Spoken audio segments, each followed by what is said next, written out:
और एक बात बता देती हूँ, अयान और जैद के जो फैन पेजेस है ना, मतलब उन्होंने जीना हराम कर दिया, मतलब सच में जीना हराम कर दिया है। अभी जो बच्चा इस दुनिया में आया भी नहीं है उसके लिए इतनी गंदी बददुआ दे रहे हैं, मतलब hey guys, welcome to my YouTube channel Zaid universe. Guys, जब से अयान मलिक के इंस्टाग्राम अकाउंट को ज़ैद मलिक के फैंस ने मिलकर उड़ा दिया, तब से पायल, अरमान और कृतिका बहुत ही ज़्यादा परेशान हैं। पायल ने अपने रिसेंटली व्लॉग में बताया कि वो बहुत ज़्यादा परेशान हो चुकी हैं ज़ैद और अयान के फैन पेजेस के झगड़ों से।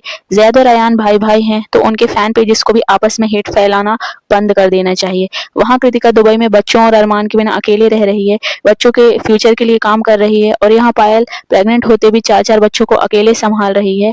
जब पायल जितना प्यार ज़ैद से करती है, उतना प्यार अयान से भी करती है। जब पायल ज़ैद और अयान में कोई फ़र्क नहीं करती है, तो लोग कौन होते हैं उनमें फ़र्क करने वाले?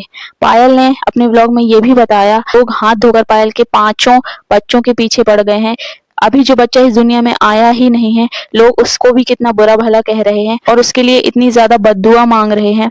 पायल ने अपने फैन से रिक्वेस्ट करी कि अगर वो कर सकते हैं तो पायल के चारों बच्चों को इक्वल प्यार करें, ना ही तो किसी से भी प्यार मत करें और पायल के बच्चों से एकदम दूर रहें। गाइस, इस बारे में आपका क्या कहना है कमेंट सेक्शन में ज़रूर लिखें। वीडियो अच्छी लगे तो वीडियो को लाइक करें, चैनल को सब्सक्राइब करें। मिलते हैं नेक्स्ट वीडियो में, तब तक के लिए बाय।